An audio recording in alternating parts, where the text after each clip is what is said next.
I'm experiencing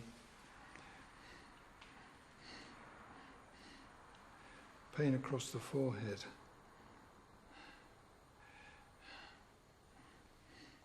And at the base of the neck. Well, a discomfort at the base of the neck. Has something to do with his death, I think. If I can encourage him to go back into that remembrance, we shall make progress with him.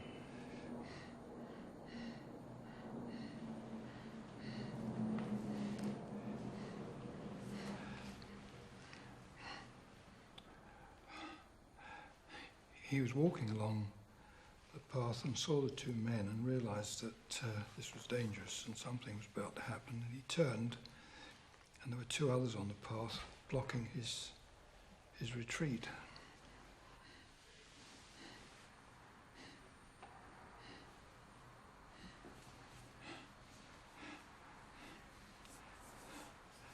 This could have been a murder. This is Eddie Burks, psychic medium, claiming to be in contact with the ghost of a young man. The common stereotype is that ghosts and hauntings and all that stuff have to do with old and historic locations, graveyards and ruined castles, old abbeys and the like. Nothing could be further from the truth. In our searches across the country, it's clear that the paranormal knows no boundaries. You are as likely to bump into it in the suburban semi as in the ruined castle. That is also true of the work of psychic mediums, the men who talk to ghosts. They find themselves called in by all sorts of ordinary people, most of whom don't have the slightest interest or belief in the paranormal. People who need help in dealing with psychic events they're no longer able to bear. In this programme, we tell just such a story that could easily have happened in a street near you. This is a local church centre in suburban South London. It's heavily protected against local vandals, but they run all kinds of community and social events here. It's all very normal and everyday. And yet, for the past 5 or 6 years here, things haven't been quite right. Nothing very specific, just a strange sense of dread and foreboding. The centre is run by Caroline. She didn't want herself or the centre to be identified. Indeed, she was very reluctant to let us film at all here. If you're sitting in the office, you actually get coldness around your neck or around your legs. And you can just generally, everyone will say that they feel cold or they felt uneasy here today, things like that.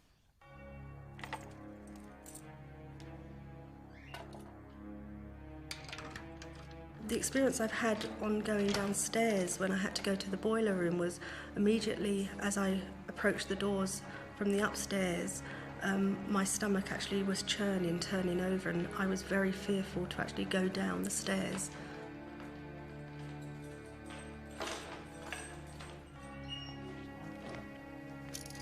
But Caroline is by no means alone. Over the past few years, many people using the centre have experienced inexplicable and strange happenings. But above all, they've experienced a strong sense of dread and fear in the basement of the building. The feelings got so bad, they decided to call in some professional ghost hunters. On the first vigil I spent in the building, I spent quite a few hours in the bar area. Now, while we were sitting there, I was with my husband, it was quiet, and occasionally I'd hear some tapping on the pipes. Well, this could have been someone tapping, and I tried knocking on the pipes to get an answer. Nothing came. We later confirmed that no one was tapping on the pipes at the time. Everyone was being watched by someone. The noises still came, and while we were listening, there was 2 incredibly loud bangs from a cupboard right behind me. We've done 3 vigils here now, and on each occasion we've had some kind of results, particularly sound and light effects. And I've been present at 2 of those where we've witnessed something which we really are quite curious about. We wouldn't put too much of a label on them yet, but certainly the investigation hasn't come up with a good answer for them. But despite all this effort, there were no very conclusive or specific results. 3 of us settled down for the evening to see what was going to happen. and we were hearing the occasional noise, the occasional rustling noise towards the end of the gym here. And the odd light, seeing the odd light effect, but you can never rule that out as being caused by the eye, caused by the retina, so we weren't sure about those. And then after a while, we actually had a build-up of the atmosphere. It was almost like being in a thunderstorm. Just an intense pressure, very uncomfortable feeling. And then we started to see lights. I started to see lights towards the centre of the room, around about this area here, and lights coming out from the area. And then it started to move towards us, at which point we all shouted, "Now!" And in true Ghostbuster fashion, rushed it. And it was a very strange experience, and I've never credited myself with being psychic, and I've had very few experiences of that nature. But certainly, you know, my notes were agreed with almost everybody else in that place that something had happened. When we heard Caroline's story, we decided to call in one of this country's most celebrated ghost hunters, the psychic medium Eddie Burks, a shy, diffident, softly spoken man who has an international reputation for the quality of his psychic perceptions.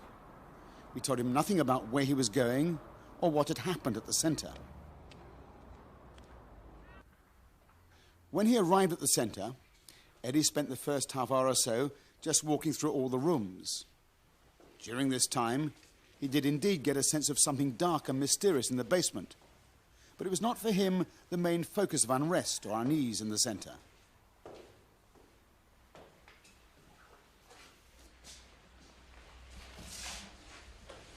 Before I came down, I was picking up a lot of distress in the floor above, which we may have to return to.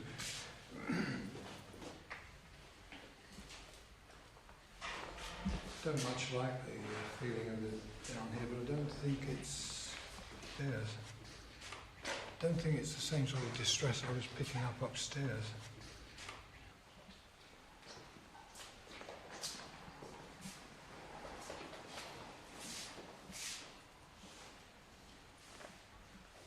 As far as I'm concerned, the centre of the disturbance, although it may not manifest here, but the centre is somewhere in this room.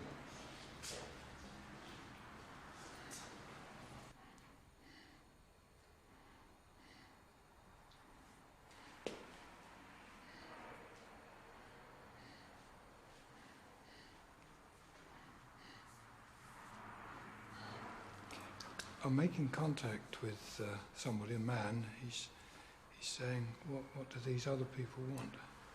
What do they want?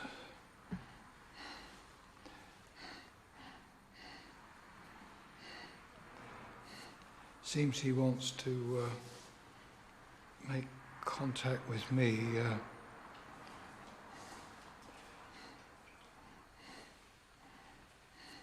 However, that'll be all right. I'll reassure him.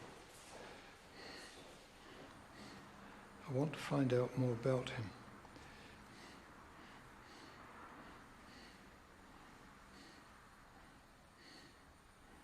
How he died and why he's still here.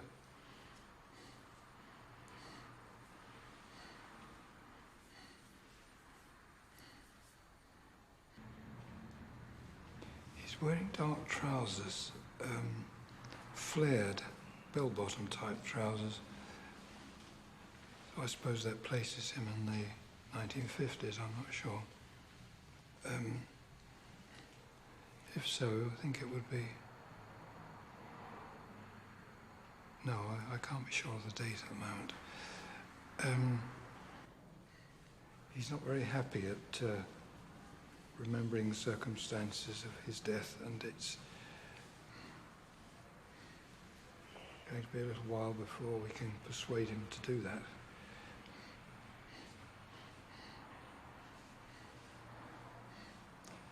Try and get some feeling of his character. Can't see him yet.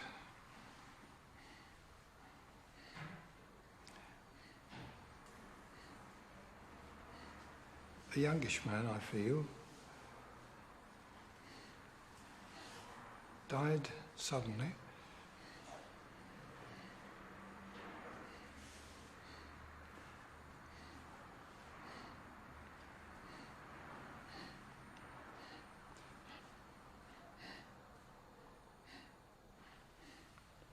Severe blow to the back of the head.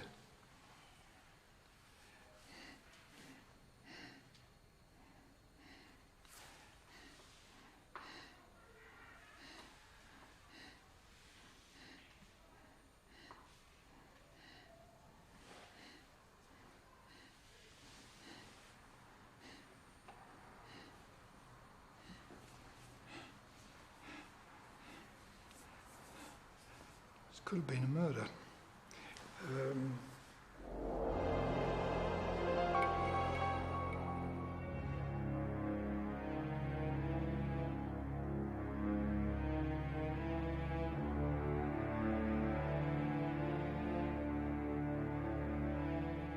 During the past 5 years, as the various investigations have gone on at the community centre, the possibility that the disturbing events there were in some way linked to a murder had come up several times. We've tried to look into the history, but unfortunately we can't really find very much out about the centre. We're aware that it might have been used as a mortuary in the war, so I'm not sure whether it's someone that hasn't been able to pass on to where they're going. We have done a Ouija board here, and it came up that it was a young man that died here in 1977. The local community policeman, Paul, was informed about the paranormal investigations. He was able to search through the records of local events. They had a séance here during one of the ghost watches, and the ghost passed information that he had been murdered nearby in April of 1977. I wasn't too happy with this, but I thought I'd check it out anyway. I went to the local library, and through their archives I found out that a murder had occurred in this area, less than a quarter of a mile from where we stand. Well, it's often thought that a strong emotion will create a recording of a ghost which can then be replayed in some way later. Now, there were murders taking place very near here, and that, of course, if the theory is right, there will be ghosts created at that time. Whether they've moved into the centre is still to be found out, really. But Eddie Burks knew nothing of all this. The remarkable sequence that follows took place over a period of 3 hours in front of our cameras, as Eddie slowly pieced together the anatomy of a murder. The people, the place, the actual experience of the young man, whom he believes was attacked and brutally killed. Agitation's increasing considerably. I think we're awakening his recollections.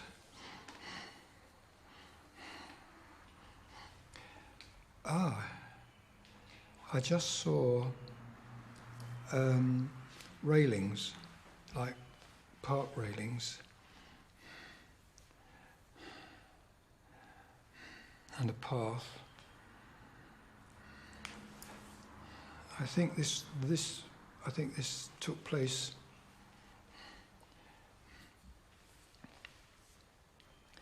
in a park setting, or something like a park setting. I could only see railings running one way and then at right angles, and a path.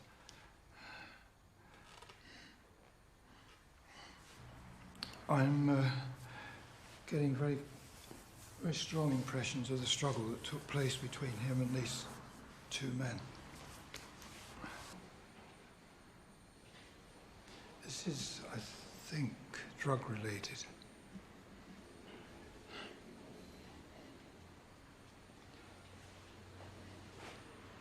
I think they thought he was carrying drugs.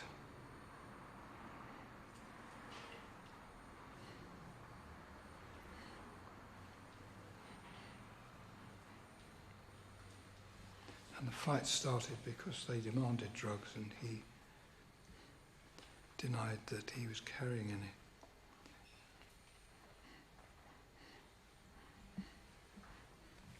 Oh, so very nasty. Very nasty feelings about this altogether.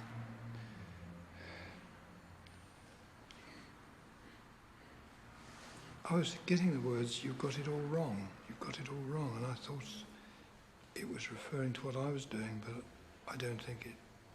I I think this is what he said to his assailants. You've got it all wrong. You've got it all wrong. Because these words keep coming through very forcibly. You've got it all wrong.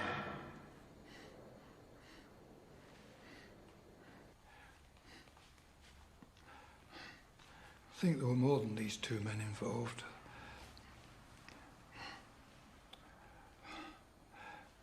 He was walking along the path and saw the two men and realised that this was dangerous and something was about to happen. And he turned, and there were two others on the path blocking his retreat.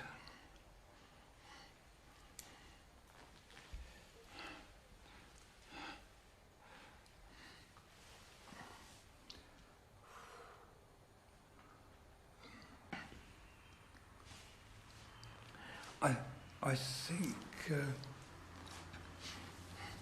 they got him on the ground once and he was wrestling with them. And I was seeing this wrestling going on, and then I think he got up and was still engaged with one man wrestling with him, struggling with him, when he got the blow at the back of the head and fell.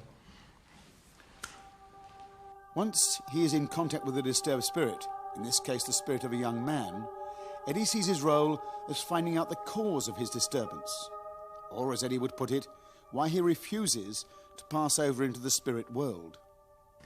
I think a factor in the difficulty we're having, or I'm having with this man, is again that he's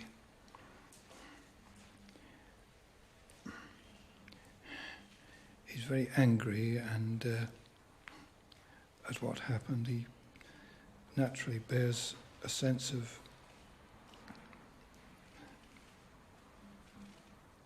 I think he would like to avenge himself on these people.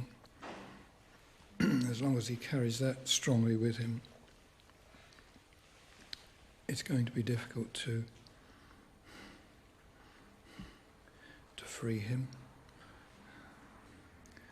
I've mentally put the proposition to him, would he be willing to go on a journey out of this place that he's in? And I'm waiting to see what he thinks.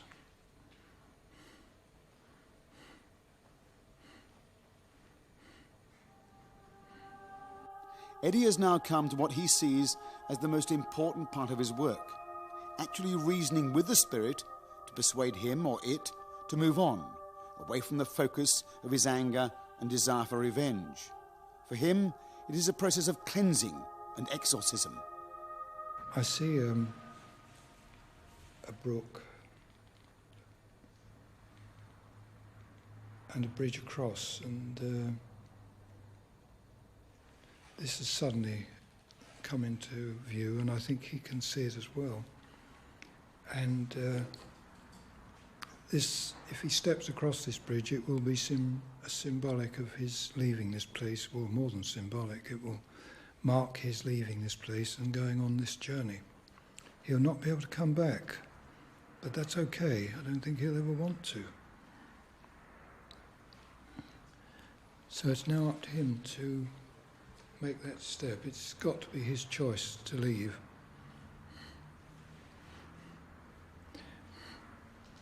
He says now he feels there's nothing to hold him here.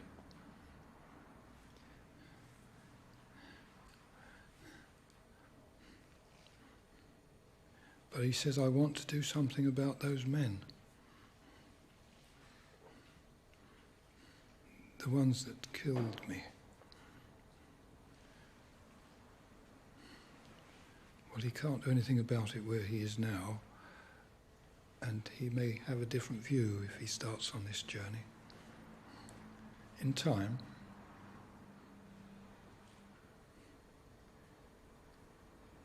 but he says, thanks, mate, to me. I will go.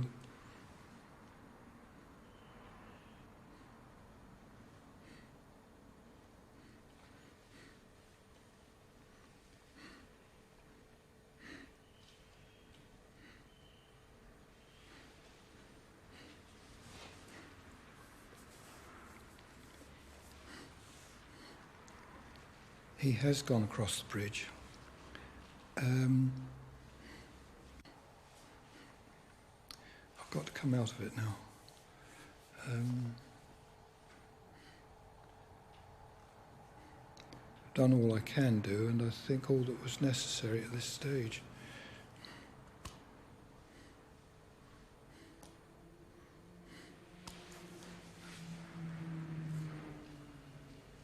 I can't at the moment. I think I've probably exhausted my own resources a bit on this one, so I'll have to leave it. Anyway, the job is done. At the end of his 3-hour encounter, Eddie Burks was totally exhausted. It was as if he'd actually lived through a series of violent events. When he'd rested, we asked him how he felt about the spirits with whom he established contact. He gave an extraordinary answer. For him, ghosts are just people. The reason for this sort of phenomena occurring, let's say banging on radiators, fiddling about, making things disappear and so on, is partly, I think, frustration at the situation they find themselves in. It's partly to make their plight known. Depends on the personality of the one doing the haunting. After all, these are people. We call them ghosts, but they are in fact people in a displaced sort of condition. But they remain people with the same personalities as they had before, and if they are of a mischievous disposition, they'll behave mischievously. If they're frustrated, they'll show their frustration. If they're angry, they'll show that they are angry. And what you sometimes find is that a haunting will start off fairly placidly and harmlessly, and after a time it begins to get more and more troublesome. And this is understandable because the spirit concerned is getting more exasperated that nobody's doing anything for him. But I probably made contact with that man because he was the most needful. And I think if I came back again, I would be able to deal with perhaps one or two others. The place certainly needs some sort of clearing out.